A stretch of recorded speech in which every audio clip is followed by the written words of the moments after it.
So I just got finished watching Batman: The Long Halloween. Man, it was good, man. It was good. I really enjoyed it. I enjoyed it a whole bunch. All right, so my thoughts on it. I thought it was, I thought it was better than part one.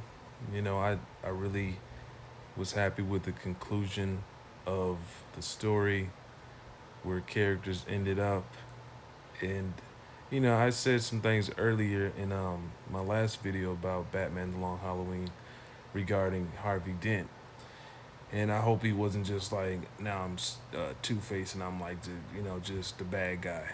It was nice to see like them add so many different layers to his character, and I'm not used to seeing him go down, the spiral he went down, regarding his characters basically, you know, becoming Two Face. Like that was really like just, it was kind of it was sad. It was sad. I was like, oh man, oh that's how he becomes. You know what I'm saying, the well, Two Face.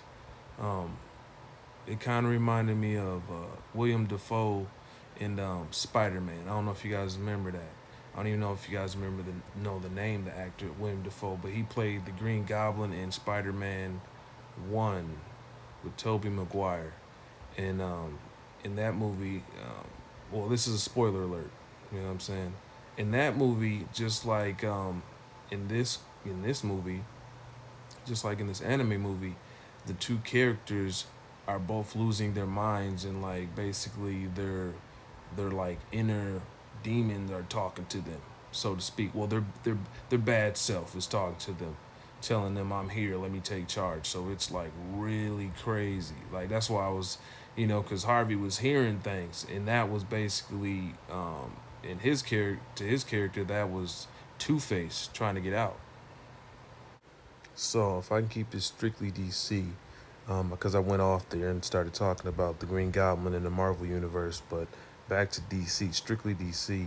One thing that this Batman movie did, the Batman Long Halloween Part Two, one thing that it did was it made me think about the Joker movie and how these two movies have something in common. They both showed their villains in two different lights we've never seen before.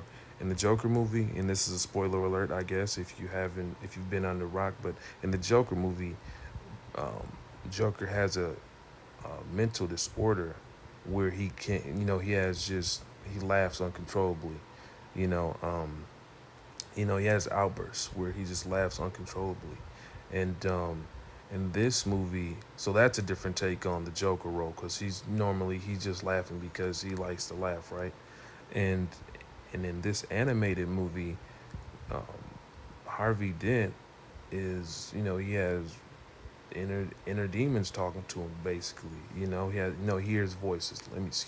He hears voices, and so um, that constitutes Two Face. You know what I mean? And so it's a whole different take that I thought was crazy, because I was watching it trying to figure out. I'm like, okay, I know his face is gonna be disformed, disfigured, but is that gonna be why he just breaks, or is it gonna, is there anything else to it? You know what I mean? Um, and surely there was, man. It was a whole different take, man. I thought it was pretty ingenious, to be honest with you. I mean, that makes me want to go back and read the comic. I have the comic, but I was gonna wait to watch the show first. I mean, the movie first, and then dig into that comic. But yeah, man, I was blown away. I felt sad, and also on top of that, I feel like all the main villains got their spot in the sun, so to speak. Like it was really good. I left satisfied knowing that Batman has this huge catalog of villains, and they were all shown for the most part, and even some that I didn't expect to see were in there, which made it even that much better. And then they gave them personality, and bouncing off other villains, and not just the super villains. So you see how they react with other villains, and how depraved they are, I guess. In this rendition where, it's a rated R movie, so It's not for the kids, not for the kiddos, but it's fantastic. I liked it. I liked it so much. I'm gonna give it a 9 out of 10. I'm gonna go back and read the comic. I started reading. I didn't finish, obviously, because I said I wanted to wait for this movie. But now seeing the movie, I feel like there was much more they could have added, but it probably would have ballooned the movie up. But I'm glad everyone got their spot in the sunlight, and that's fantastic. And it speaks to how good and how memorable Batman's catalog of villains are. So you guys check out the movie. I gave it a 9 out of 10.